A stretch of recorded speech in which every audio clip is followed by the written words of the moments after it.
വേദങ്ങൾ എന്ന് പറയുന്നത് വിശ്വാസപരമായി ദൈവത്തിൽ നിന്ന് അവതീർണമായ വചനങ്ങളാണ്, ദിവ്യ സന്ദേശങ്ങളാണ് വേദങ്ങൾ എന്നറിയപ്പെടുന്നത്. ഇന്ന് നമ്മുടെ വേദങ്ങൾ എന്ന് പറയുമ്പോൾ നമ്മുടെ മുന്നിൽ കുറേ പുസ്തകങ്ങളുണ്ട്. ഖുർആനുണ്ട്, ബൈബിളുണ്ട്, ഭാരതീയ വേദങ്ങളുണ്ട്, കൺഫ്യൂഷ്യസിന്റെ വചനങ്ങൾ എന്ന വേദമുണ്ട്, ബുദ്ധാഗമങ്ങളുണ്ട്, ഇങ്ങനെ നിരവധി വേദങ്ങളുണ്ട്. ഈ വേദങ്ങളൊക്കെ പുസ്തക രൂപത്തിലാണ്, ഗ്രന്ഥരൂപത്തിൽ. അതുകൊണ്ട് വേദമെന്ന് കേൾക്കുമ്പോഴേക്കും നമ്മുടെയൊക്കെ മനസ്സിൽ ഗ്രന്ഥം എന്ന ഒരു സങ്കല്പം വരും, പുസ്തകം എന്ന സങ്കല്പം. അതുകൊണ്ട് നമുക്ക് കിതാബിന് നമ്മൾ പുസ്തകം എന്ന അർത്ഥം പറയാം. എന്നാൽ വേദം പുസ്തകമല്ല. ഗ്രന്ഥസങ്കല്പം പിരിക്കാലത്തുണ്ടായതാണ്. വേദം എന്ന് പറയുന്നത് ശ്രുതിയാണ്, വാമൊഴിയായി കൈമാറ്റം ചെയ്യപ്പെട്ട ദൈവവചസ്സുകളായിരുന്നു വേദങ്ങൾ. ഇന്ന് നമ്മൾ പുസ്തക രൂപത്തിലൊക്കെ കാണുന്നത് പിൽക്കാലത്ത് രൂപപ്പെട്ടു വന്നിട്ടുള്ള ഒരു ആകൃതി അതിന് ലഭിച്ചു എന്നുള്ളത് മാത്രമാണ്. ഈ ലിപികൾ ഉണ്ടായിട്ടല്ല ഭാഷ ഉണ്ടാകുന്നത്. മനുഷ്യൻ ശബ്ദങ്ങളാണ് ആദ്യം ഉണ്ടാക്കുന്നത്. ഈ ശബ്ദങ്ങൾ അവൻ്റെ ആവശ്യങ്ങൾ അറിയിക്കുന്നതിന് വേണ്ടി പ്രത്യേകമായ ക്രമത്തിലും താളത്തിലൊക്കെ ആയിത്തീരും. അത് അങ്ങനെ വാക്കുകളായി രൂപപ്പെടും. ആ വാക്കുകൾ പിന്നീട് വാക്യങ്ങളാകും. അതിനൊരു ക്രമമുണ്ടാകും. അത് ഒരു ചട്ടക്കൂടിൻ്റെ ഒരു ഭംഗിയോടെ ആവിഷ്കരിക്കുന്ന ആവിഷ്കാര രീതിയായിത്തീരും. പിന്നീട് അത് രേഖപ്പെടുത്തി വെക്കണമല്ലോ എന്നോർത്ത് അതിന് ലിപികൾ മനുഷ്യൻ കണ്ടെത്തും. ആദ്യകാലത്തൊക്കെ ചിത്രരൂപത്തിലായിരുന്നു ലിപികൾ ഉണ്ടായിരുന്നത്.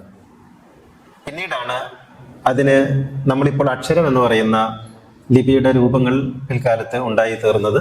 ഇപ്പോൾ ഭാഷയുടെ ഒരുപാട് കാലത്തെ സഹസ്രാബ്ദങ്ങൾ എന്ന് തന്നെ പറയാം, സഹസ്രാബ്ദങ്ങൾ ഉള്ള ഭാഷയുടെ സഞ്ചാരത്തിന്റെ ശേഷം ഉണ്ടായിത്തീരുന്നതാണ് ലിപികൾ എന്ന് പറയുന്നത്. ഈ ലിപികൾ ഉണ്ടായതിനു ശേഷമാണ് അത് എഴുതി വെക്കുക, ഈ ഭാഷയിൽ അതിനെ ക്രോഡീകരിച്ച് വെക്കുക എന്ന സങ്കല്പങ്ങളൊക്കെ ഉണ്ടാകുന്നത്. അങ്ങനെയുള്ള സങ്കല്പത്തിന്റെ ഭാഗമായിട്ടാണ് വേദങ്ങൾ പുസ്തക ആകാരം അല്ലെങ്കിൽ പുസ്തക ശരീരം എന്ന് പറയുന്ന ഒരു അവസ്ഥയിലേക്ക് എത്തിച്ചേരുന്നത്. അപ്പോൾ വേദങ്ങൾ യഥാർത്ഥത്തിൽ പുസ്തകങ്ങളല്ല. കിതാബിന് പുസ്തകം എന്ന അർത്ഥം ആരോപിത അർത്ഥമാണ്. കിതാബ് എന്ന വാക്കിന്റെ അർത്ഥം രേഖ എന്നാണ്. അതിന് വേദം എന്ന് പറയാം. ഇപ്പൊ ദാനിക്കൽ കിതാബു എന്ന് ഖുർആൻ പറയുന്ന സമയത്ത് പുസ്തകമില്ലല്ലോ. ആ പുസ്തകം എന്ന് പറയാൻ ഒക്കുമോ? ആ രേഖ എന്നാണ് നമ്മൾ അകമ്പൊരുളിൽ അതിനെ പരിഭാഷപ്പെടുത്തിയിരിക്കുന്നത്. ആ രേഖ എന്നാണ്. കിതാബ് എന്ന വാക്കിന് പൊതുവായി നാം അകമ്പൊരുളിൽ എപ്പോഴും പറഞ്ഞുകൊണ്ടിരിക്കുന്നത് വേദം എന്ന വാക്കാണ്. പുസ്തകം എന്നത് ആരോപിതമായ അർത്ഥമാണ്. പുസ്തകം ഉണ്ടായിട്ട് എത്ര കാലമായി എന്ന് വെച്ചാൽ കടലാസ് കണ്ടെത്തിയതിന് ശേഷമാണ് പുസ്തകം ഉണ്ടാകുന്നത്. കടലാസ് കണ്ടെത്തിയിട്ട് ഇപ്പൊ എത്ര കൊല്ലമായിട്ടുണ്ടാകും? ഒരു 4000 അല്ലെങ്കിൽ 5000 വർഷമാണ് ഈ പാപ്പിറസ് എന്ന് പറയുന്ന പിന്നെ ഒരു രീതിയിലേക്ക് മനുഷ്യനെത്തിയിട്ട് ആയിട്ടുണ്ടാവുക. അപ്പൊ ഈ 4000 വർഷത്തെ പഴക്കമേ വേദങ്ങൾക്കുള്ളൂ, അല്ല അതിനു മുമ്പുണ്ട്. ഇനി ഈ പേപ്പറുകളൊക്കെ ഉപയോഗിക്കാൻ തുടങ്ങിയതിന് ശേഷം തന്നെ വേദങ്ങൾ പുസ്തക രൂപത്തിലായിരുന്നില്ല, അത് ശബ്ദരൂപത്തിലായിരുന്നു. അപ്പൊ ശബ്ദമാണ് അടിസ്ഥാനം എന്ന് പറയുന്നത്, ശബ്ദമാണ്. ഈ ശബ്ദത്തെ പിൽക്കാലത്ത് ലിപികളിലേക്ക് പരിഭാഷപ്പെടുത്തുകയോ ലിപികളിലേക്ക് പിന്നെ മാറ്റം വരുത്തുകയോ ചെയ്യുന്നതിനാണ് പുസ്തകം ആയിത്തീരുന്നത്. അങ്ങനെയാണ് വേദത്തിന് ഗ്രന്ഥസങ്കല്പം ഉണ്ടായിത്തീരുന്നത്. അപ്പോൾ പുസ്തക സങ്കല്പവും വേദ പിന്നെ രൂപവും അല്ലെങ്കിൽ വേദയാഥാർത്ഥ്യവും തമ്മിൽ വലിയ ബന്ധമില്ല എന്ന് നമ്മൾ ആദ്യം അറിയണം. ഇപ്പൊ വേദം എന്ന് കേൾക്കുമ്പോഴേക്കും പുസ്തകം നമ്മുടെ മനസ്സിലേക്ക് ഓടിയെത്തേണ്ടതില്ല. വേദം കാലാകാലങ്ങളായി ശബ്ദരൂപത്തിൽ ശ്രുതി രൂപത്തിൽ ഈ ലോകത്ത് നിലനിന്നിട്ടുള്ള ഒരു യാഥാർത്ഥ്യമാണ്. അതുകൊണ്ടാണ് വേദങ്ങൾക്കൊക്കെ കവിതാ സ്വഭാവമോ അല്ലെങ്കിൽ അർദ്ധശ്ലോക സ്വഭാവമോ ഉള്ളത്. അത് കാണാതെ പഠിക്കുന്നതിനും കൈമാറുന്നതിനും എളുപ്പമായിട്ടാണ്. ഒരു വേദവും ഗദ്യരൂപത്തിലില്ല. ഇപ്പൊ ബൈബിൾ ആണെങ്കിൽ പോലും അതിന്റെ മൂലകൃതി പിന്നെ ഒരു അർദ്ധ ശ്ലോക രൂപത്തിലാണ്. അത് എളുപ്പത്തിൽ. ഇപ്പൊ ഖുർആൻ ഗദ്യമല്ലല്ലോ, ഖുർആൻ പദ്യവുമല്ല ഗദ്യവുമല്ല, അതിന്റെ ഇടയിലുള്ള ഒരു പ്രത്യേകമായ ഒരു ആവിഷ്കാരമാണ്. അത് കാണാതെ പഠിക്കാൻ മനുഷ്യന് എളുപ്പമാണ്. എല്ലാം അങ്ങനെ തന്നെയാണ്. ഇപ്പോ പിന്നെ ഭാരതീയ വേദങ്ങളിലേക്ക് വന്നാൽ മുഴുവനും ശ്ലോക രൂപത്തിലാണുള്ളത്. അത് കാണാതെ പഠിക്കാൻ മനുഷ്യർക്ക് സാധിക്കും. അത് ഇതുകൊണ്ടാണ് ഈ ശ്രുതിയായി കൈമാറ്റം ചെയ്യപ്പെടുന്നത് ആകയാലാണ് അങ്ങനെ ഉണ്ടായത്. അതുകൊണ്ടാണ് വേദങ്ങൾക്ക് ശ്രുതി എന്ന് ഭാരതത്തിൽ പറയുന്നത്. അതൊക്കെ ശ്രുതിയാണ്. വഹ്യ് എന്നതിന് ഒരു പരിഭാഷ നമുക്ക് പറ്റുമെങ്കിൽ അതിന് ഏറ്റവും നല്ല പരിഭാഷ ശ്രുതി എന്നാണ്. അങ്ങനെ ശ്രുതികൾ കൈമാറ്റം ചെയ്യപ്പെട്ടു വന്നു. അപ്പൊ മുഹമ്മദ് നബിക്ക് ലിപിയിലല്ലല്ലോ ഇറങ്ങിയിട്ടുള്ളത്. ഇനി വേദങ്ങളുടെ ഭാഷ എന്ന് പറയുന്നത് ഏതാണ്? വേദങ്ങൾക്കൊരു ഭാഷയുണ്ടോ? വേദത്തിനൊരു ഭാഷയുമില്ല. വേദം അത് സംവദിക്കുന്ന, അല്ലെങ്കിൽ വേദം ആരിലേക്കാണോ അവതരിക്കുന്നത്, ഏത് മനസ്സിലേക്കാണോ വേദം ഒഴുകിയിറങ്ങുന്നത്, ആ മനുഷ്യന്റെ ഭാഷയിലേക്ക് അത് ആയിത്തീരുന്നു. വേദം വ്യാസനിലേക്ക് വന്നപ്പോൾ, അല്ലെങ്കിൽ ബാദരായണനിലേക്ക് വന്നപ്പോൾ വേദം സംസ്കൃത ഭാഷയിലായി. വേദം മുഹമ്മദിലേക്ക് വന്നപ്പോൾ അത് അറബിയിലായി. വേദം യേശുവിലേക്ക്, ഈസാ നബിയിലേക്ക് വന്നപ്പോൾ അത് അരമായിക്കിലായി. വേദം മൂസയിലേക്ക് വന്നപ്പോൾ അത് സുറിയാനിയിലായി.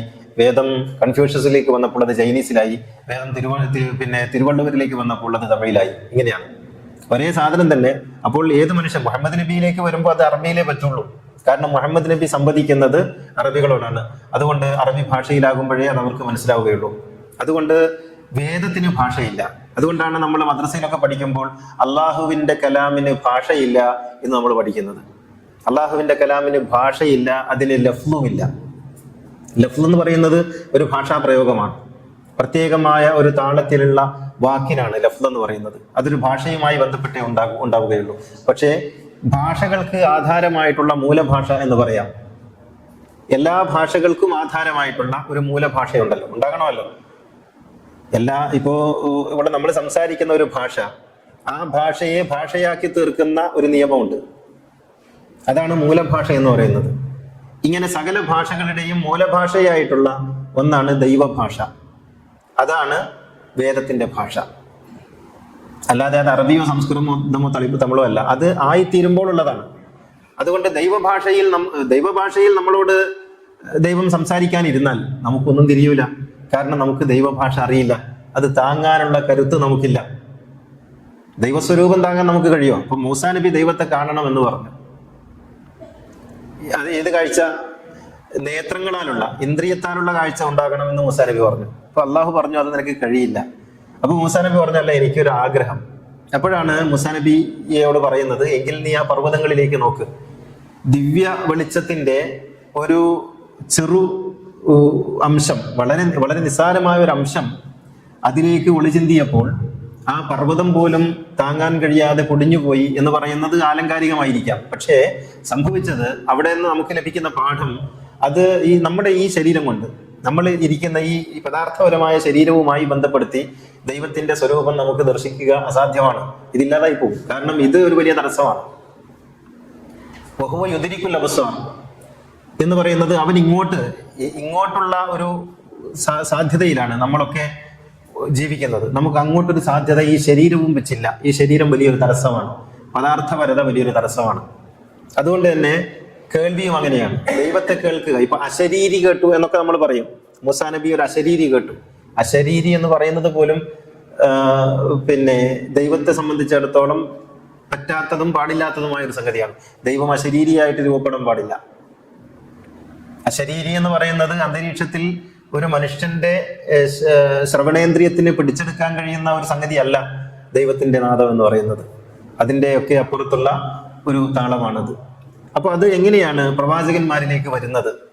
ഭാഷയില്ലാത്ത, ശബ്ദമില്ലാത്ത ഈ സന്ദേശം എങ്ങനെയാണ്? ഇതിപ്പോ നമുക്കൊക്കെ കഴിയുമല്ലോ. ഇപ്പോൾ നമ്മുടെയൊക്കെ മനസ്സിൽ ഒരു ചിന്ത ഉണരുന്നത് ഒരു ഭാഷയിലല്ല, ഒരു ശബ്ദത്തിലല്ല. ഇപ്പൊ ഒരാൾക്ക് ഒരാളോട് പ്രേമം ഉണ്ടാകുന്നു, അതിന്റെ ഭാഷ എന്താണ്? ദേഷ്യം ഉണ്ടാകുന്നു, ഭാഷ എന്താണ്? സങ്കടം ഉണ്ടാകുന്നു, അതിന്റെ ഭാഷ എന്താണ്? അല്ലല്ലോ. അപ്പൊ നമ്മുടെ വികാരങ്ങളൊന്നും യഥാർത്ഥത്തിൽ ഒരു ഭാഷയുമായി ബന്ധപ്പെട്ടതല്ല, അത് ലിപിയുമായി ബന്ധപ്പെട്ടതല്ല. അത് ഭാഷാതീതമാണ്. അത് സകല ലിപികൾക്കും അതീതമായിട്ടുള്ള ഒരു കാര്യമാണ്. ഇങ്ങനെയാണ് ദൈവത്തിന്റെ ഭാഷ എന്ന് പറയുന്നത്. അത് പ്രവാചകന്മാരിലേക്ക് വരുന്നതിനെ കുറിച്ച് ഖുർആൻ പറയുന്നു, നസ്സലഹു അലാ ഖൽബിക ബിഇദ്നില്ലാ, നിന്റെ മനസ്സിലേക്കാണ് അത് ഉണരുക. അപ്പോൾ വേദങ്ങൾ ഒഴുകിയിറങ്ങുന്നത് പ്രവാചക മാനസങ്ങളിലേക്കാണ്. അപ്പോൾ പ്രവാചകന്മാർ, അവരുടെ മനസ്സ്, ഈ പ്രവാചകന്മാരുടെ മനസ്സെന്ന് പറയുന്നത്, പ്രവാചകന്മാർ മാത്രമല്ല, അതിന് തയ്യാറായിട്ടുള്ള അല്ലെങ്കിൽ അതിന് സന്നദ്ധരായിട്ടുള്ള ആളുകളുടെ മനസ്സെന്ന് പറയുന്നത് ഈ ദിവ്യവാണി സ്വീകരിക്കുന്നതിനുള്ള സജ്ജമായ ഒരു തലം അതിനുണ്ടാകും. അത് ബോധതലമാണോ അബോധതലമാണോ എന്ന് നമുക്ക് പറയാൻ കഴിയില്ല. ഇപ്പൊ പ്രവാചകന്റെ വഹീനെ കുറിച്ച് പ്രവാചകന്റെ കൂടെയുള്ള ആളുകളൊക്കെ പറയാറുള്ളത്, പ്രവാചകൻ ഞങ്ങളുടെ കൂടെ ആയിരിക്കെ പെട്ടെന്ന് പ്രവാചകന്റെ കണ്ണടയുകയും നെറ്റി വിയർക്കുകയും പ്രവാചകൻ ഒരിടത്ത് അമർന്നിരിക്കുകയും ചെയ്യും. ഒരുപക്ഷെ പ്രവാചകൻ ഇരിക്കുന്ന കസേര പോലും പലപ്പോഴും പ്രവാചകന്റെ ഭാരം താങ്ങാനാവാതെ ഒടിയുന്ന അവസ്ഥയൊക്കെ ഉണ്ടാവാറുണ്ട്. അങ്ങനെയുള്ള ഘട്ടത്തിൽ പ്രവാചകൻ ഒന്നിരുന്ന് കണ്ണടച്ചിരുന്ന് അല്പ നിമിഷങ്ങൾക്ക് ശേഷം കണ്ണു തുറന്ന് പറയും, എനിക്ക് ഒരു വെളിപാടുണ്ടായി, എന്നിട്ട് ആ വെളിപാട് പറഞ്ഞു തരും. ഇങ്ങനെയാണ് എന്ന് പറയാറുണ്ട്. അത് എങ്ങനെയാന്ന് ചോദിച്ചാൽ, ഈ പ്രപഞ്ച മനസ്സെന്ന് പറയുന്ന ഒരു സംഗതിയുണ്ട്. അള്ളാഹു ആണ് പ്രപഞ്ച മനസ്സെന്ന് പറയുന്നത്. ഈ പ്രപഞ്ച മനസ്സും ഈ ഒരു പ്രത്യേക മനുഷ്യന്റെ മനസ്സും ഒരേ ആവൃത്തിയിൽ, ഒരേ തരംഗ ദൈർഘ്യത്തിൽ, ഒരേ വേവ് ലെങ്ത്തിൽ വരുന്ന ഒരു പ്രത്യേക സന്ദർഭത്തിൽ പ്രപഞ്ച മനസ്സിൽ നിന്ന് ഈ മനുഷ്യന്റെ മനസ്സിലേക്ക് ഒഴുകിയിറങ്ങുന്ന ഒരു ജ്ഞാനത്തിന്റെ പ്രവാഹത്തെയാണ് നാം വഹി എന്ന് പറയുന്നത്. അതാണ് വേദമായി രൂപപ്പെടുന്നത്. അപ്പൊ പ്രപഞ്ച മനസ്സും ഈ മനുഷ്യന്റെ മനസ്സും ഒരേ ആവൃത്തിയിൽ വരണം. അങ്ങനെ വരാൻ സാധ്യതയുള്ള പരിശുദ്ധാത്മാക്കളെയാണ് പ്രവാചകന്മാരായി തിരഞ്ഞെടുക്കുന്നത്, ജ്ഞാനികളായ ഗുരുക്കന്മാരായി തിരഞ്ഞെടുക്കുന്നത്. അപ്പൊ മുഹമ്മദ് എന്ന മനുഷ്യന്റെ വ്യാവഹാരികമായ മനസ്സിലേക്കല്ല വഹി വരുന്നത്. അത് ദൈവ മനസ്സിനോട് ചേർന്ന് വരുന്ന ഒരു ആവൃത്തി മണ്ഡലത്തിൽ എത്തുമ്പോഴാണ് ആ വഹി ഉണ്ടായിത്തീരുന്നത്. അതുകൊണ്ടാണ് മുഹമ്മദ് നബി സാധാരണ പറയുന്ന വാക്കുകളൊന്നും ഭേദമല്ലാതായിത്തീരുന്നത്. അത് ഒരു പ്രത്യേക തലത്തിൽ ആയിരിക്കുമ്പോഴാണ്. അപ്പോ വഹി എന്ന് പറയുന്നത് പറഞ്ഞു കൊടുക്കുന്നതല്ല. അവിടെ നമ്മൾ ജിബ്രീൽ എന്ന് പറയുന്ന ഒരു കാര്യത്തെ കുറിച്ച് പറയുന്നുണ്ട്. നമ്മൾ സാധാരണ പറയാറുള്ളതാണ്, ജിബ്രീൽ എന്ന് പറയുന്നത് ഒരു ഊർജത്തിന്റെ പ്രവാഹമാണ്. ഈ മനുഷ്യന്റെ മനസ്സിലേക്ക് ദൈവ മനസ്സിൽ നിന്ന് വരുന്ന, അതിന് ലൗഹുൽ മഹ്ഫൂദ് എന്നോ മറ്റോ ഒക്കെ നമ്മൾ വിളിക്കാം. അങ്ങനെ ദൈവ മനസ്സിൽ നിന്ന് ഈ മനുഷ്യന്റെ മനസ്സിലേക്ക് വരുന്ന ആ ജ്ഞാനപ്രവാഹത്തെ എത്തിച്ചു കൊടുക്കുന്ന ഊർജ പ്രവാഹത്തെയാണ്, അല്ലെങ്കിൽ ഊർജ ശക്തിയെയാണ് ജിബ്രീൽ എന്ന് നാം പറയുന്നത്. ഇങ്ങനെ പ്രവാചകന്റെ മനസ്സിലേക്ക് വരുന്ന, അല്ലെങ്കിൽ പ്രവാചകന്മാരുടെ മനസ്സിലേക്ക് വരുന്ന ഈ കാര്യം പ്രവാചകൻ മറ്റൊരാളിലേക്ക് പകർന്നു കൊടുക്കുമ്പോൾ അതിന് ഭാഷാകാരം ഉണ്ടാകുന്നു. അപ്പോഴാണ് ആകാരം ഉണ്ടാകുന്നത്. അതുവരെ അതിന് ഭാഷയില്ല. അപ്പൊ പ്രവാചകന്റെ മനസ്സിലേക്ക് വരുന്ന ആ സന്ദേശം, അവിടം വരെ ഭാഷയില്ല. പ്രവാചകൻ അത് മറ്റൊരാളിലേക്ക് പകരാൻ ശ്രമിക്കുമ്പോൾ അത് ഭാഷയായിത്തീരുന്നു. അപ്പോൾ അത് വേദത്തിന്റെ മനുഷ്യരൂപമായി തീരുന്നു. അപ്പൊ ഇതാണോ വേദം എന്ന് ചോദിച്ചാൽ ഇത് വേദമല്ല, മറിച്ച് ഇത് വേദത്തെ മനുഷ്യനെ മനസ്സിലാക്കുന്ന ഒരു ഭാഷയുടെ ആകാരത്തിലേക്ക് വന്ന ഒരു സംഗതിയാകുന്നു എന്ന് പറയാം. അപ്പൊ നമ്മള് വേദം എന്ന് പറഞ്ഞ് നമ്മൾ കൈകളിൽ എടുക്കുന്നത് യഥാർത്ഥത്തിൽ നമ്മുടെ ഭാഷയിലുള്ള ഒരു വേദരൂപമാണ് എന്ന് പറയാം. അപ്പൊ നമ്മളിപ്പോ മലയാളത്തിലേക്ക് വേദത്തെ പരിഭാഷപ്പെടുത്തുന്നു എന്ന് പറയുമ്പോൾ ആദ്യം പരിഭാഷപ്പെടുത്തിയ ആള് മുഹമ്മദ് നബിയാണ് എന്ന് പറയേണ്ടി വരും. ആദ്യം മുഹമ്മദ് നബി അത് അറബിയിലേക്ക് പരിഭാഷപ്പെടുത്തി. ഇന്ന അൻസൽന ഖുർആൻ അറബിയൻ എന്ന് പറയുമ്പോൾ അറബി ഭാഷയിലുള്ള ഖുർആനിനെയാണ് നീ അവർക്ക് പറഞ്ഞു കൊടുക്കുന്നത്. അതാണ്. അപ്പോൾ മുഹമ്മദ് നബിയിലേക്ക് എത്തുന്നത് വരെ അത് സംസ്കൃതമല്ല, അത് അറബിയല്ല, അത് അബ്രായിക്കോ അരമായിക്കോ സുറിയാനിയോ തമിഴോ അല്ല, അത് ദേവഭാഷയാണ്, ദൈവഭാഷയാണ്. അവിടെ നിന്ന് അത് പകർന്നു കൊടുക്കുന്നതോടുകൂടി, ബാദരായണൻ ജനങ്ങൾക്ക് കൊടുക്കുന്നതോടുകൂടി, ബുദ്ധൻ പറയുന്നതോടുകൂടി, യേശു അത് കൈമാറുന്നതോടുകൂടി അത് മറ്റൊരു ഭാഷാകാരം അത് സ്വീകരിക്കേണ്ടി വരുന്നു. അങ്ങനെ പറ്റുള്ളൂ. അതാണ് ഓഷോ പറയുന്നത്, ദൈവം പരാജയപ്പെടുന്നത് എപ്പോഴാണെന്ന് ചോദിച്ചാൽ, തൻ്റെ ഒരാശയം മനുഷ്യരോട് പറയണമെന്ന് തോന്നിയാൽ ദൈവത്തിന്റെ ഭാഷയിൽ പറയാൻ കഴിയില്ല, അത് മനുഷ്യന്റെ ഭാഷയിലേ പറയാൻ കഴിയുള്ളൂ. ദൈവത്തിന്റെ ഭാഷയിൽ പറഞ്ഞാൽ മനുഷ്യർക്ക് മനസ്സിലാകില്ല. അപ്പോൾ അവിടെ ദൈവം തോറ്റുപോകുന്നു. അങ്ങനെ മനുഷ്യന്റെ ഭാഷയിൽ ദൈവം തനിക്ക് പറയാനുള്ളതിനെ അതിനെ ഡൈല്യൂട്ട് ചെയ്തിട്ട് പറയേണ്ടതായിട്ട് വരുന്നു എന്നുള്ളതാണ്. അതുകൊണ്ടാണ് പലപ്പോഴും നമുക്ക് വേദം ഉള്ളിലൊളിപ്പിച്ച അതിൻ്റെ ഗർഭത്തിലുള്ള അർത്ഥഗാംഭീര്യത്തെ നമുക്ക് മനസ്സിലാക്കാൻ കഴിയാതെ പോകുന്നത് ഈ ഭാഷയുടെ കുടുക്കിൽപ്പെട്ടു പോകുന്നത് കൊണ്ടാണ്. ഭാഷ ഒരു വലിയ പരിമിതിയാണ്. നമ്മുടെ ആശയത്തെ വഹിക്കുന്നിടത്തുനിന്ന് ഭാഷ ഒരിക്കലും ഏകരൂപമില്ല. ഭാഷയ്ക്കൊരു ഏകരൂപമില്ല. നമ്മൾ വിചാരിക്കും ഭാഷയ്ക്ക് ഒരു ഏകരൂപമുണ്ടെന്ന്. ഞാൻ നിങ്ങളോട് പച്ച എന്ന് പറയുമ്പോൾ നിങ്ങൾ നിങ്ങളുടെ പച്ചയെയാണ് ഓർക്കുന്നത്, നിങ്ങളുടെ പച്ചയാണ് നിങ്ങൾ കേൾക്കുന്നത്. ഞാൻ നിങ്ങളോട് ഒരു നാരങ്ങ എന്ന് പറയുമ്പോൾ നിങ്ങൾ നിങ്ങളുടെ നാരങ്ങയാണ് ഓർക്കുന്നത്, ഈ പറയുന്ന എൻ്റെ നാരങ്ങയല്ല. ഇത് ദൈവത്തിനും ബാധകമാണ്. ദൈവം തീ എന്ന് പറയുമ്പോൾ നിങ്ങൾ നിങ്ങളുടെ അകത്തുള്ള തീ ഓർക്കുന്നു. ദൈവം സ്വർഗം എന്ന് പറയുമ്പോൾ നിങ്ങൾ നിങ്ങളുടെ സ്വർഗം കേൾക്കുന്നു. ഇങ്ങനെയാണ് ദൈവത്തിന്റെ ആശയം ഭാഷയിലൂടെ ചോർന്നു പോകുന്നത്. ഇത് വലിയൊരു ചോർച്ചയാണ്. നമുക്ക് വേദം മനസ്സിലാകാതെ പോകുന്നത് അതുകൊണ്ടാണ്. നമുക്കാർക്കും വേദം ശുദ്ധഗതിയിൽ പഠിക്കാൻ കഴിയാത്തൊരവസ്ഥയുണ്ട്. കാരണം നാം ചെറുതിലെ ഒരുപാട് കഥകൾ കേൾക്കുന്നവരാണ്. ഈ കഥകൾ കേട്ടുകൊണ്ടാണ് നാം വേദത്തെ സമീപിക്കുന്നത്. അതുകൊണ്ട് നാം വേദമല്ല കേൾക്കുന്നത്, കഥയാണ്. അബൂലഹബ് എന്ന് കേൾക്കുമ്പോഴേക്കും ഖുർആൻ പറഞ്ഞ അബൂലഹബ് അല്ല, നിങ്ങളെ പഠിക്കുന്നത്, നിങ്ങളെ പള്ളിയിൽ നിന്ന് ഉസ്താദ് പഠിപ്പിച്ചു തന്ന ഒരു അബൂലഹബ് എന്ന ഒരു കഥാപാത്രമുണ്ട്, ആ കഥാപാത്രത്തെയാണ് കേൾക്കുന്നത്. അതുകൊണ്ട് ഒരിക്കലും വേദം പറയുന്ന അബൂലഹബിനെ, അഗ്നിക്കാരനെ, അഗ്നി പടർത്തുന്ന ഒരാളെ ഒരിക്കലും നമുക്ക് മനസ്സിലാക്കാൻ കഴിയാതെ വരും. അങ്ങനെയാണ്. അപ്പോ നമ്മൾ കഥകളിലൂടെ, നാം പഠിച്ച ചുറ്റുപാടുകളിലൂടെ നാം വേദത്തെ സമീപിക്കുമ്പോൾ നമുക്ക് വേദം എന്നത് അപ്രാപ്യമായ ഒരു സംഗതിയായിട്ട് മാറുന്നു എന്നുള്ളതാണ്. അപ്പൊ ഞാൻ വേദത്തിലേക്ക് വരാം. പറഞ്ഞു വരുന്നത്, പ്രവാചകന്മാർക്ക് ലഭിക്കുന്ന വേദം അത് ശ്രുതിയായിട്ടാണ് ലഭിക്കുന്നത്. അത് പറഞ്ഞു കൊടുക്കുന്ന ഘട്ടത്തിൽ ശിഷ്യന്മാരിലേക്ക് കൈമാറുമ്പോൾ ഈ വേദത്തിന്റെ ഒരു സവിശേഷത അത് പ്രവാചകന്മാരിൽ ഒതുങ്ങരുത് എന്നുള്ളതാണ്. അത് പറഞ്ഞു കൊടുക്കാനുള്ളതാണ്. അങ്ങനെ പറഞ്ഞു കൊടുക്കാനുള്ള വേദം പറഞ്ഞു കൊടുക്കുന്നതോടുകൂടി അത് ഭാഷാകാരം രൂപപ്പെടുന്നു. ഭാഷാകാരം രൂപപ്പെടുന്നതോടുകൂടി അത് പിന്നെ ഒരു ഭാഷ ഉപയോഗിക്കുന്നവരുടെ പ്രതീകങ്ങളും ബിംബകൽപ്പനകളും ഒക്കെ അതിൽ ഉൾച്ചേർന്ന് ഇരിക്കും. ഇപ്പോ ഉദാഹരണത്തിന് ഞാൻ സാധാരണ പറയാറുള്ളതാണ്, ഈ അറബി ഭാഷയിൽ ഈന്തപ്പന എന്ന് നിരന്തരമായി ഖുർആൻ പറഞ്ഞുകൊണ്ടിരിക്കും. അത് കേരളീയർക്ക് ഈന്തപ്പന അറിയില്ല, ഇന്ത്യക്കാർക്ക്, രാജസ്ഥാനികൾ ഒഴിച്ച് ബാക്കി ആർക്കും ഈന്തപ്പന അറിയില്ല, കശ്മീരികൾക്ക് ഈന്തപ്പന അറിയില്ല. അപ്പൊ ഈന്തപ്പന എന്ന് പറയുന്നത് അറബികൾക്ക് ആ ഭാഷയുടെ ഒരു സിമ്പലാണ്. ഒട്ടകം എന്ന് പറയുന്നത് ആ ഭാഷയുടെ ഒരു സിമ്പലാണ്. അത് അങ്ങനെ പറയേണ്ടതായിട്ട് വരുന്നു. കാരണം പ്രഥമ അഭിസംബോധിതരായിട്ടുള്ള അറബികൾക്ക് ആ സിമ്പലുകൾ ഉപയോഗിച്ചാലേ മനസ്സിലാവുള്ളൂ. അത് ഇന്ത്യക്കാർക്ക് മനസ്സിലാവില്ല. ആൽമരം എന്ന് പറഞ്ഞാൽ അറബികൾക്ക് മനസ്സിലാവില്ല. ഭാരതീയ വേദത്തിൽ ഒട്ടേറെ ഉപയോഗിച്ചിട്ടുള്ള ഒരു സിമ്പലാണത്. പശു എന്ന് പറഞ്ഞാലും അത് വേണമെങ്കിൽ അതൊരു യൂണിവേഴ്സൽ ആണെന്ന് പറയാം. പിന്നെ ആൽമരം എന്ന് പറഞ്ഞാൽ മനസ്സിലാവില്ല. ഒലീവ് മരം എന്ന് മിഡിൽ ഈസ്റ്റിൽ പറയും, അത് നമുക്ക് മനസ്സിലാവില്ല, നമുക്ക് ഒലീവ് അറിയില്ല. അപ്പോ ഏത് ഭാഷയിലാണോ ഈ വേദം പ്രവാചകൻ സംസാരിക്കുന്നത് ആ ഭാഷയുടെ പ്രതീകങ്ങളെ, ബിംബകൽപ്പനകളെ, ഉപമകളെ ഈ വേദം സ്വീകരിക്കേണ്ടതായിട്ട് വരുന്നു. അപ്പോൾ വേദം പ്രാദേശികമായി പരിമിതപ്പെടുന്ന ഒരവസ്ഥയും ഉണ്ടാകുന്നുണ്ട്. വേദം ഒരേ സമയത്ത് യൂണിവേഴ്സലാണ്, ഒരേ സമയത്ത് ഇത് ആഗോളമാണ് എന്ന് പറയുമ്പോൾ പോലും വേദത്തിന് പ്രാദേശികമായ ഒരു പരിമിതി വന്നു ചേരും. അത് ഈ ഭാഷയുടെ പരിമിതിയാണ്. അപ്പൊ എങ്ങനെയാണ് നാം വേദത്തെ സമീപിക്കേണ്ടതെന്ന് ചോദിച്ചാൽ, ഈ പരിമിതികളെ മറികടന്നുകൊണ്ട് വേണം വേദത്തെ സമീപിക്കാൻ. ഭാഷ എന്ന പരിമിതിയെ മറികടക്കണം. ഭാഷയുടെ ഉള്ളിലുള്ള അലങ്കാരങ്ങൾ എന്ന പരിമിതികൾ മറികടക്കണം. ഭാഷയിൽ കാലങ്ങൾ ഏൽപ്പിക്കുന്ന പിന്നെ അതിൻ്റെ തടസ്സങ്ങളുണ്ട്, കാലങ്ങൾ ഏൽപ്പിക്കുന്ന തടസ്സങ്ങളുണ്ട്.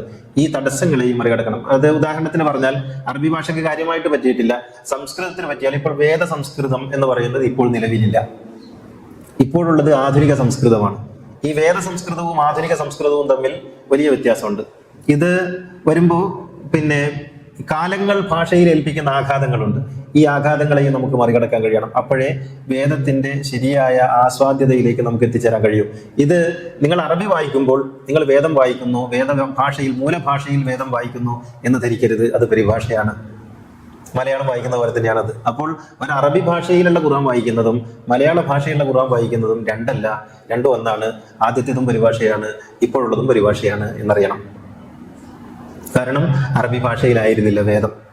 ഈ ഒരു തിരിച്ചറിവ് ഉണ്ടാകുമ്പോഴേ നമ്മൾ ആശങ്കകളിൽ നിന്ന് മുക്തരാവുള്ളൂ. അതുകൊണ്ട് നമുക്ക് അറബി അറിയുന്നവർക്ക് വലിയ തോതിൽ ഖുർആൻ മനസ്സിലാക്കാൻ കഴിയുമെന്നും, അയ്യോ എനിക്ക് അറബി അറിയില്ലല്ലോ അതുകൊണ്ട് ഖുർആൻ മനസ്സിലാവുന്നില്ലല്ലോ എന്ന ശങ്കയോ അല്ലെങ്കിൽ സങ്കടമോ അവർക്കുണ്ടാകേണ്ടതില്ല. അറബി ഭാഷയിലുള്ള ഖുർആൻ പരിഭാഷയാണ്, മലയാളത്തിൽ വരുന്നതും പരിഭാഷയാണ് എന്ന് മനസ്സിലാക്കിയാൽ മതി. ഇനി ഈ വേദം എന്തിനാണ് എന്നുള്ളതാണ് അടുത്ത ചോദ്യം. എന്തിനാണ് വേദം? മനുഷ്യൻ അവന്റെ പ്രകൃതത്തിൽ നിന്ന് അടർന്നു മാറിയപ്പോഴാണ് വേദം ഉണ്ടായത്. ആദ്യത്തെ പ്രവാചകൻ എന്ന് പറയാവുന്ന ആദം നബിക്ക് വേദമില്ലായിരുന്നു. കാരണം അവിടെ വേദത്തിന്റെ ആവശ്യമില്ലായിരുന്നു. മനുഷ്യൻ ശുദ്ധ പ്രകൃതത്തിലായിരുന്നു. രോഗം ഉണ്ടാകുമ്പോഴാണ് മരുന്നിനെ കുറിച്ച് ആലോചിക്കേണ്ടി വരുന്നത്. ഇപ്പൊ മനുഷ്യൻ ശുദ്ധ പ്രകൃതത്തിൽ നിന്ന് മാറുമ്പോഴാണ് വേദം ആവശ്യമായി വരുന്നത്. ഒരു ബാഹ്യമായ ഒരു മാർഗദർശനം ആവശ്യമായി വരുന്നത് ഇന്റേണൽ ആയിട്ടുള്ള മാർഗദർശനത്തിന്റെ ശക്തി കുറയുമ്പോഴാണ്. നിങ്ങളുടെ പാൻക്രിയാസ് ഇൻസുലിൻ ഉൽപ്പാദിപ്പിക്കുന്നുവെങ്കിൽ നിങ്ങൾക്ക് ബാഹ്യമായ ഇൻസുലിൻ്റെ ആവശ്യമില്ല. വേദം എന്ന് പറയുന്നത് ബാഹ്യമായ ഇൻസുലിനാണ്. ഇത് നമുക്ക് പിന്നെ എപ്പോഴാണ് ആവശ്യമായി വന്നതെന്ന് ചോദിച്ചാൽ, മനുഷ്യൻ അവന്റെ ശുദ്ധമായ പ്രകൃതത്തിൽ നിന്ന് അവൻ തന്നെ തൻ്റെ തന്നെ ഉള്ളിൽ ഒരു ദിശാസൂചികയുണ്ടെന്ന്, തൻ്റെ തന്നെ ഉള്ളിൽ ഒരു ഖുർആൻ ഉണ്ടെന്ന്, തൻ്റെ തന്നെ ഉള്ളിൽ ഒരു പ്രവാചകനുണ്ടെന്ന്, താൻ തന്നെയാണ് ദൈവത്തിലേക്കുള്ള വഴി എന്ന് മനുഷ്യൻ മറന്നു പോവുകയും സ്വാർത്ഥതയും താല്പര്യങ്ങളും അവനെ പൊതിയുകയും ചെയ്തപ്പോഴാണ് യഥാർത്ഥത്തിൽ ബാഹ്യമായ ഇൻസുലിൻ ആവശ്യമായി വന്നത്. ഉള്ളിലുള്ള പാൻക്രിയാസിനെ പ്രവർത്തിപ്പിക്കാൻ വേണ്ടി പ്രവാചകന്മാർ ശ്രമിച്ചു. അതുകൊണ്ട് നൂഹ് നബിക്കും വേദം ഉണ്ടായിരുന്നില്ല.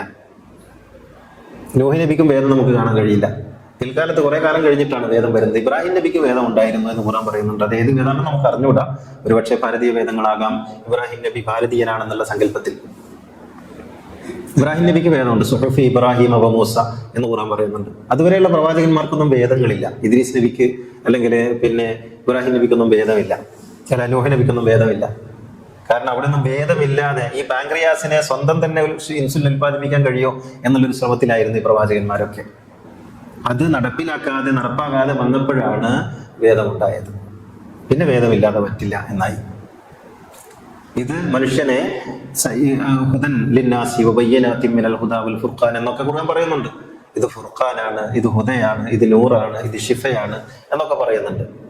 അപ്പോൾ നമ്മുടെ ഒരു സർഗാത്മകമായിട്ടുള്ള അല്ലെങ്കിൽ നമ്മുടെ തന്നെ ഉള്ളിൽ ലീനമായിട്ടുള്ള ആ പ്രകൃതത്തെ നമുക്ക് കൈമോശം വന്നു പോയപ്പോൾ ആണ് വേദം അവതരിച്ചത്. ഒരിക്കലും ബാഹ്യമായിട്ടുള്ള ഒരു വഴികാട്ടൽ ശക്തി മനുഷ്യന്റെ പ്രകൃതത്തിന് വിരുദ്ധമാണ്. അതുകൊണ്ടാണ് നമുക്ക് ഇത് കടുപ്പമായി തോന്നുന്നത്, പ്രശ്നമായി തോന്നുന്നത്. നമ്മളെ ഫോഴ്സ് ചെയ്ത് വലിക്കുകയാണ് ചെയ്യുന്നത് വേദം എന്ന് പറയുന്നത്. പക്ഷെ വേദമില്ലാതെ പറ്റില്ല. വേദം അടിസ്ഥാനമായി നമുക്ക് മാറിപ്പോയി. കാരണം നമുക്ക് താല്പര്യങ്ങൾ വന്നുപോയി. മതം വലിയൊരു താല്പര്യമാണ്. ദൈവത്തിൽ നിന്ന് മനുഷ്യനെ തടയുന്ന ഏറ്റവും പ്രധാനപ്പെട്ട ഘടകം ഏതാണെന്ന് ചോദിച്ചാൽ മതമാണ്. അപ്പോ താല്പര്യങ്ങളിൽ നിന്ന് ഇപ്പൊ നിങ്ങൾ നോക്കൂ, ഈ വേദം നമുക്കില്ലായിരുന്നുവെങ്കിൽ ഈ മതങ്ങൾ നമ്മെ എവിടെ കൊണ്ട് എത്തിച്ചേനെ? അപ്പൊ വേദം മനുഷ്യനെ എല്ലാ താല്പര്യങ്ങളിൽ നിന്നും പിടിച്ചു വലിക്കുന്ന ഒരു ശക്തിയായി നമ്മെ പൊതിഞ്ഞു നിൽക്കുന്നുണ്ട് ഇപ്പോൾ. അങ്ങനെ പണ്ടുണ്ടായിരുന്നില്ലെങ്കിലും അത് നമ്മളിങ്ങനെ പൊതിഞ്ഞു നിൽക്കുന്നത് കൊണ്ടാണ് മതങ്ങൾക്ക് പോലും നമ്മളെ വഴിതെറ്റിക്കാൻ അത്യന്തികമായി കഴിയാതെ പോകുന്നത്. ഒരു പരിധിവരെയൊക്കെ ആകുന്നെങ്കിൽ പോലും എവിടെയൊക്കെയോ ആരൊക്കെയോ വന്ന് ഇതങ്ങനെയല്ലല്ലോ, വേദം ഇങ്ങനെയാണല്ലോ എന്ന് പറഞ്ഞ് മതത്തിന്റെ പിടിയിൽ നിന്ന് മനുഷ്യനെ രക്ഷിക്കാൻ വേണ്ടി ഇടയ്ക്കിടയ്ക്ക് ആരെങ്കിലും ഒക്കെ വന്ന് ശ്രമിച്ചുകൊണ്ടിരിക്കുന്നത് ഈ വേദം നമുക്ക് കവചമായിട്ട്, മനുഷ്യ സമൂഹത്തിന് കവചമായിട്ട് ഇങ്ങനെ നിലകൊള്ളുമ്പോഴാണ്. ഇത് നമുക്ക് മനസ്സിലായാൽ വേദത്തിന്റെ പ്രസക്തിയും വേദത്തിന്റെ പ്രാധാന്യവും അതോടൊപ്പം വേദം മനുഷ്യനെ എങ്ങനെയാണ് വഴി നടത്തുന്നത് എന്ന് നമുക്ക് മനസ്സിലാക്കാൻ കഴിയും. വേദങ്ങൾക്ക് പുതിയതോ പഴയതോ ആയിട്ടുള്ള എഡിഷനുകളൊന്നുമില്ല. അങ്ങനെ ഒരു വേദങ്ങളെ കുറിച്ച് പറയുമ്പോൾ അങ്ങനെ ഒരു വർത്താനം പറയും. ബൈബിള് പഴയ വേദമാണ്, ഖുർആൻ പുതിയ വേദമാണ് എന്ന് പറയും.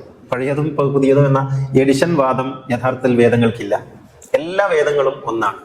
അത് നേരത്തെ പറഞ്ഞതുപോലെ ഏതൊരു പ്രവാചകനിലേക്ക് അവതരിക്കുമ്പോൾ ആ പ്രവാചകന്റെ ഭാഷയിലേക്ക് അത് രൂപം പ്രാപിക്കുന്നു. ആ ഭാഷയുടെ സവിശേഷതകൾ അതിലേക്ക് വന്നു ചേരുന്നു. അപ്പോ സംസ്കൃതത്തിലുള്ള വേദവും അറബിയിലുള്ള വേദവും വ്യത്യസ്തമല്ല. അകമ്പൊരുളിൽ വഹീദുദ്ദീൻ ഖാൻ എഴുതിയ ഒരു അവതാരികയുണ്ട്. ആ അവതാരിക ആരംഭിക്കുന്നത് ഇത് അറബിയിലുള്ള വേദമാകുന്നു എന്ന് പറഞ്ഞുകൊണ്ടാണ്. അത് മനോഹരമായ ഒരു പ്രയോഗമാണ്. ഏറെ ആകർഷണീയമായ ഒരു പ്രയോഗമാണ്. ഇത് അറബിയിലുള്ള വേദമാകുന്നു എന്ന് വെച്ചാൽ അറബിയിലല്ലാത്ത വേദങ്ങളുണ്ടെന്നും ഇത് ആ വേദത്തിന്റെ അറബിയിലുള്ള ആകാരമാണെന്നും മാത്രമാണ് പറയുന്നത്.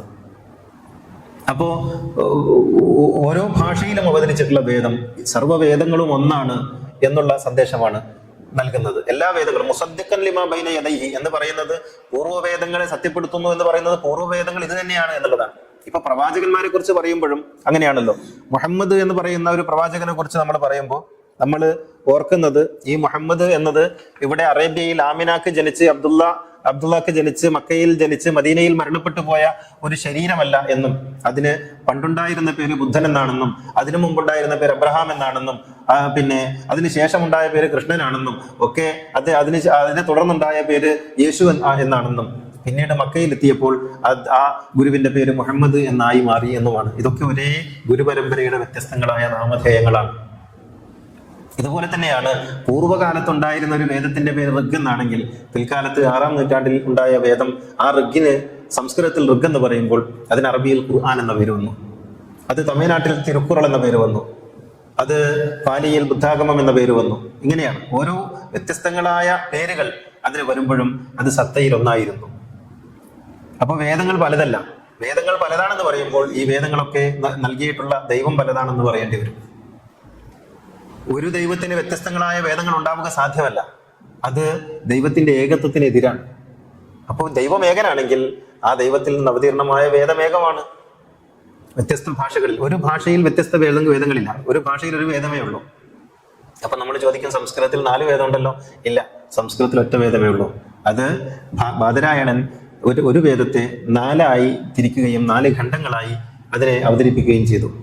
അല്ലാതെ ഋഗ്, യജുർ, സാമമധർവം എന്നിങ്ങനെ 4 വേദങ്ങളില്ല. അതൊരൊറ്റ വേദത്തിന്റെ 4 ഖണ്ഡങ്ങളാണ്. ഖുർആൻ ഒരൊറ്റ വേദമാണ്. 114 അധ്യായങ്ങളുണ്ടെങ്കിലും അതൊരൊറ്റ വേദമാണ്. മക്കി മദനി എന്ന് പറയുന്നത് ആ വേദത്തിന്റെ അതിന്റെ 2 ഭാഗങ്ങളാണ്. ബൈബിൾ അങ്ങനെയാണ്. അപ്പൊ എല്ലാ വേദങ്ങളും, ഒരു ഭാഷയിൽ ഒരു വേദമേ ഉണ്ടായിട്ടുള്ളൂ, 2 വേദങ്ങളില്ല. പുതിയതും പഴയതുമായ എഡിഷൻ ഉണ്ടെങ്കിൽ ഒരു ഭാഷയിൽ 2 വേദങ്ങൾ ഉണ്ടാകേണ്ടിയിരുന്നു, പുതിയ വേദവും പഴയ വേദവും. അങ്ങനെയില്ല. അപ്പോ വേദം എന്ന് പറയുന്നത് ഈ ലോകത്ത് ഇങ്ങനെ മനുഷ്യരാശിക്ക് വെളിച്ചമാകുന്നതിന് വേണ്ടി ബാഹ്യമായി പിന്നെ ദൈവം തമ്പുരാൻ പ്രവാചകന്മാരിലൂടെ നൽകിയിട്ടുള്ള ശബ്ദ സന്ദേശങ്ങളാകുന്നു എന്ന് ചുരുക്കം. അപ്പൊ ഈ വേദങ്ങളൊക്കെയും അതിന്റെ ഉള്ളടക്കം എങ്ങനെയായിരിക്കാം? വേദങ്ങളുടെ ഉള്ളടക്കം ആ വേദങ്ങൾ കൈകാര്യം ചെയ്യുന്ന സമൂഹവുമായി ബന്ധപ്പെട്ടിരിക്കും. ഇപ്പൊ അറേബ്യയിൽ അവതരിച്ച വേദത്തിൽ, ഖുർആനിൽ തത്വപരത താരതമ്യേന പ്രത്യക്ഷത്തിൽ കുറവാണ്. നിയമങ്ങളാണ് കൂടുതൽ. അതിൽ നിയമങ്ങളും ചരിത്രവുമാണ് കൂടുതൽ. തത്വപരത കുറവാണ്. തത്വപരത കാണാം, മക്കി അധ്യായങ്ങളിൽ കാണാം. തത്വങ്ങളെ നമുക്ക് ഖനനം ചെയ്തെടുക്കാം. അതിൽ ഇറങ്ങി അതിനെ ഖനനം ചെയ്ത് അടിയിലേക്ക് പോകുമ്പോൾ തത്വങ്ങൾ ഓരോന്നോരോന്നായിട്ട് വെളിപ്പെട്ടു വരുന്നത് കാണാം. അത് നമ്മെ കൂടുതലായിട്ട് പുളകിതരാക്കും. ഓരോ ഖനനവും ഓരോ പുതിയ തത്വങ്ങളിലേക്കുള്ള വാതായനങ്ങൾ തുറന്നുകൊണ്ടിരിക്കും. പക്ഷേ പ്രത്യക്ഷത്തിൽ അതിൽ നിയമങ്ങളാണുള്ളത്. അപ്പോൾ അതൊരു നിയമപുസ്തകം എന്ന രൂപത്തിലാണ് ആളുകൾ കാണുക. അത് അറേബ്യയിൽ ചിട്ടവട്ടങ്ങളും ക്രമങ്ങളുമില്ലാതെ ജീവിച്ചുകൊണ്ടിരിക്കുന്ന ഒരു സമൂഹത്തിന് നിയമങ്ങൾ അനിവാര്യമായിരുന്നു എന്നതിനാലാണ്. എന്നാൽ ഭാരതീയ വേദങ്ങളിലേക്ക് വരുമ്പോൾ അതിനും തത്വങ്ങളില്ല. പിന്നെയോ അതിൽ യാഗയജ്ഞങ്ങളാണുള്ളത്. ഇപ്പൊ ഋഗ് എന്നൊക്കെ പറയുന്ന ഋഗിലെ ഓരോ മന്ത്രവും യാഗത്തിലുള്ള മന്ത്രങ്ങളാണ്, യാഗയജ്ഞങ്ങളാണ്. ഭാരതീയ വേദങ്ങളിലെ തത്വങ്ങൾ തീരെ കാണാൻ കഴിയില്ല. ഇതുപോലെ ഖനനം ചെയ്തെടുക്കണം. ഓരോ യാഗമന്ത്രത്തിന്റെയും ഉള്ളറകളിലേക്ക് ഇറങ്ങി ചെന്നിട്ട് ഖനനത്തെ നമ്മൾ ഇങ്ങനെ മെല്ലെ മെല്ലെ തോണ്ടി എടുക്കണം. അപ്പോഴേ തത്വങ്ങൾ കിട്ടുള്ളൂ. അതെന്താണെന്ന് ചോദിച്ചാൽ, ഇവിടെയുള്ള സമൂഹത്തിന് യാഗവും യജ്ഞവും പറയുമ്പോഴേ കാര്യങ്ങൾ മനസ്സിലാക്കാൻ കഴിയൂ എന്നുള്ളത് കൊണ്ടായിരുന്നു അത്. ബൈബിള് നോക്കുക. ബൈബിളിൽ എന്താണ് കാണുന്നത്? ബൈബിളിൽ ഉപമകളാണ്. ഉപമകളുടെ ഒരു പ്രവാഹമാണ്. ഒന്ന് പറഞ്ഞ് രണ്ടാമത്തത് ഉപമയാണ്. ഇങ്ങനെ ഉപമകളിലൂടെയാണ് സംസാരിച്ചത്. അതില് കഴുതയും പുലിയും പൂച്ചയും കാക്കയും ഒക്കെ കയറി വരുന്ന ഒരു കഥാരൂപത്തിലുള്ള ഉപമകളായിരുന്നു കാണാൻ നമുക്ക് സാധിക്കുക. തിരുക്കുറള് ധർമ്മശാസനങ്ങളാണ്. തിരുക്കുറളിൽ തത്വങ്ങളല്ല, ധർമ്മശാസനങ്ങളാണുള്ളത്. ഒരു മനുഷ്യൻ എങ്ങനെയാണ് ജീവിക്കേണ്ടത്, വേണമെങ്കിൽ അതിനെ നിയമങ്ങൾ എന്ന് പറയാം. ധർമ്മശാസനങ്ങളാണ് തിരുക്കുറളിലുള്ളത്. എന്നാൽ കൺഫ്യൂഷ്യസിന്റെ വചനങ്ങളിലേക്ക് പോകുമ്പോൾ അത് കംപ്ലീറ്റ് ഫിലോസഫിയാണ്. ഇതിങ്ങനെയാണ്. അപ്പോൾ സംസാരിക്കുന്ന, അത് കേൾക്കുന്ന പ്രഥമ അഭിസംബോധിതരായ ജനങ്ങളുടെ ജീവിത നിലവാരത്തെ പരിഗണിച്ചുകൊണ്ടാണ് അതിന്റെ ഉള്ളടക്കം തീരുമാനമാകുന്നത്. പക്ഷേ ഇങ്ങനെയൊക്കെ വരുമ്പോഴും തത്വത്തിൽ ഇതെല്ലാം ഒന്നിൽ കേന്ദ്രീകരിക്കുന്നതായിട്ട് നമുക്ക് കാണാൻ കഴിയും. ഒരു സെൻട്രൽ പോയിന്റിൽ ഇങ്ങനെ സമീപിക്കുന്ന അതിനെയൊക്കെ ക്രമപ്പെടുത്തിയതായിട്ട് നമുക്ക് കാണാൻ കഴിയും. ഇങ്ങനെയാണ് വേദങ്ങൾ വിപുലമായി വരുന്നത്.